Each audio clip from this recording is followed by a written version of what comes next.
Assalamualaikum warahmatullahi wabarakatuh. Halo semuanya, perkenalkan nama saya Galuh Resya Utara Santika dengan NIM 2502120046 dengan mata kuliah pengantar ekonomi.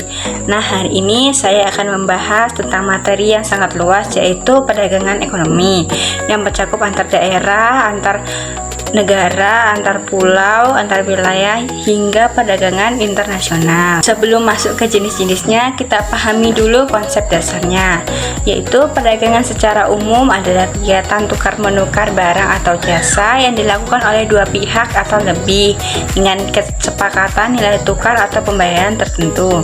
Lalu, mengapa perdagangan itu terjadi? Kenapa kita harus jual beli antar daerah atau antar pulau? Alasannya ada 5 poin utama. Yang pertama yaitu karena perbedaan sumber daya alam. Ada daerah yang kaya tambang, ada daerah yang kaya pertanian. Lalu yang kedua, perbedaan sumber daya manusia. Ada masyarakat yang ahli industri dan ada juga yang ahli seni.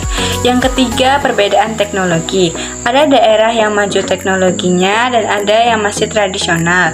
Lalu yang keempat, perbedaan selera. Kebutuhan orang kota dengan orang desa tentu berbeda. Dan yang kelima yaitu perbedaan biaya produksi. Ada tempat biaya yang barangnya murah, ada juga yang mahal. Nah, perdagangan ini memiliki tingkatan ruang lingkup, mulai dari yang sempit seperti antar daerah, lalu antar pulau, antar wilayah, antar negara, sampai yang paling luas yaitu perdagangan internasional. Kita masuk ke pembahasan poin utama, yaitu perdagangan antar daerah dan antar pulau. Ini adalah jenis perdagangan lingkup lokal nasional, yang artinya kegiatan tukar-menukar barang atau jasa antar wilayah administrasinya seperti antar kota, antar provinsi, atau antar pulau yang berbeda tapi masih dalam satu negara. Misalnya perdagangan antar Pulau Jawa dan Pulau Sumatera, atau antara Jawa Barat dan Jawa Timur. Semuanya masih di Indonesia. Ciri lengkapnya, semua transaksi pakai rupiah, mata uangnya sama. Yang kedua, semua tunduk pada Undang-Undang Perdagangan Indonesia, hukumnya sama. Tidak ada pajak pembatasan, tidak ada bea cukai, dan tidak ada hambatan. Lalu yang keempat, tidak perlu surat izin rumit seperti ekspor dan impor. Lalu yang kelima, barang bergerak bebas dari satu ujung ke ujung lain negara. Contoh nyata banget nih, beras Jawa dikirim ke Papua, ikan dari laut dikirim ke pegunungan, batu bara dari Sumatera dibakar di PLTU Jawa. Semua ini adalah bentuk perdagangan antar daerah dan antar pulau. Lalu apa saja sih peran atau manfaat dari perdagangan antar daerah atau antar pulau ini? Ada 6, yaitu memenuhi kebutuhan masyarakat. Karena tidak ada daerah yang bisa menghasilkan sesuatu sendiri. Daerah gunung tidak punya ikan laut, daerah pantai tidak punya kopi pegunungan. Perdagangan menjembatani kekurangan ini. Lalu yang kedua, efisiensi produk. Kita memproduksi barang di tempat yang paling murah biayanya. Contoh, buat semen di dekat Gunung Kapur, buat ikan asin di pinggir laut, biaya jadi murah, barang jadi terjangkau. Yang ketiga, pemerataan pembangunan. Daerah yang dulu terisolir atau miskin jadi maju karena hasil buminya bisa dijual ke mana-mana. Pendapatan daerah naik, pembangunan jalan, sekolah, kesehatan terpenuhi. Lalu yang keempat, mempererat persatuan. Perdagangan membuat orang dari Sabang sampai Merauke saling butuh dan saling mengenal. Ini memperkuat persatuan bangsa kita. Lalu yang kelima, meningkatkan pertumbuhan ekonomi nasional. Semakin ramai perdagangan dalam negeri, semakin banyak uang berputar. Semakin banyak orang bekerja, ekonomi negara semakin kuat. Lalu yang keenam, memberikan variasi barang. Kita bisa menikmati makanan, kerajinan, produk khas dari seluruh Indonesia tanpa harus pergi kemanapun. Selanjutnya yaitu perdagangan antar wilayah dan antar negara. Yang pertama, perdagangan antar wilayah. Ini ruang lingkupnya cukup luas dari sekedar antar kota maupun provinsi.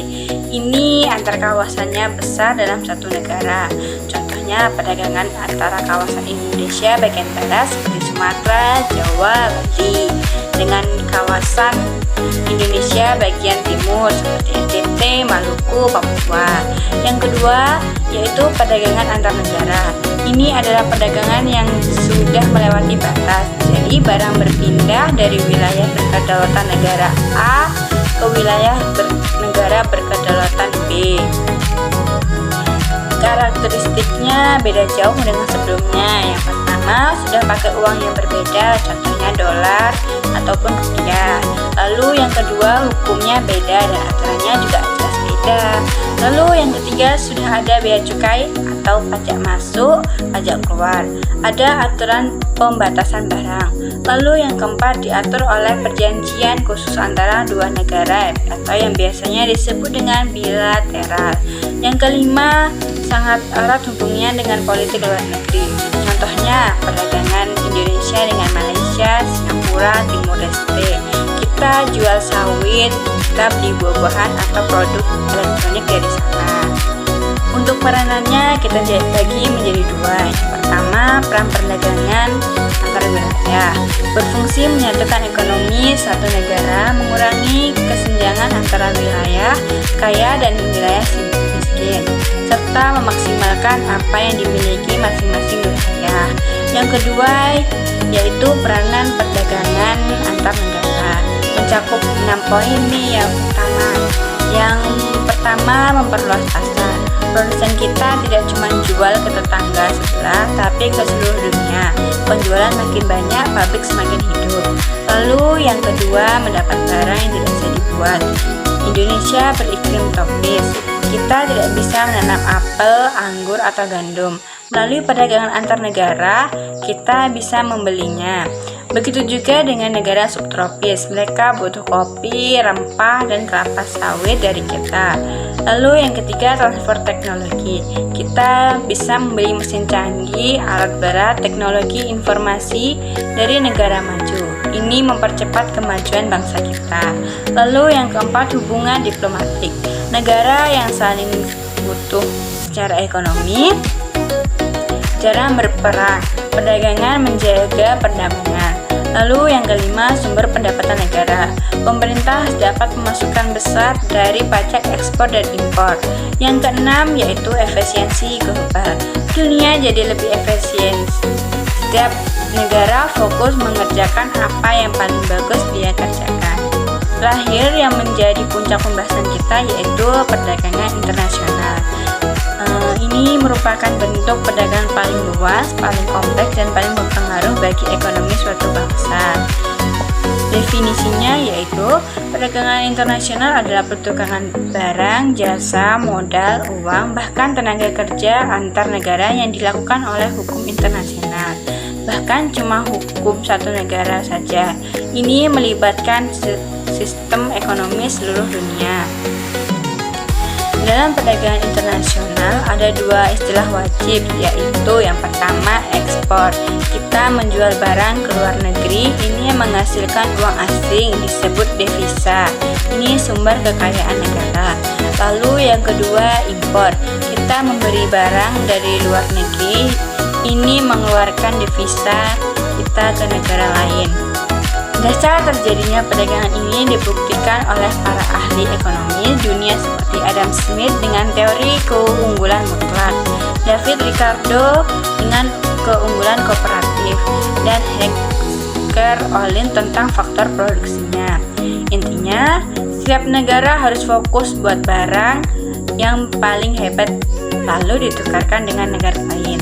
Ciri khasnya, skala dunia diatur lembaga dunia seperti WTO atau Organisasi Perdagangan Dunia, ASEAN atau PBB. Sangat rumit aturannya dan sangat sensitif terhadap harga dolar, krisis politik atau perang dunia. Karena skala dunia, maka manfaatnya pun paling besar dan paling lengkap.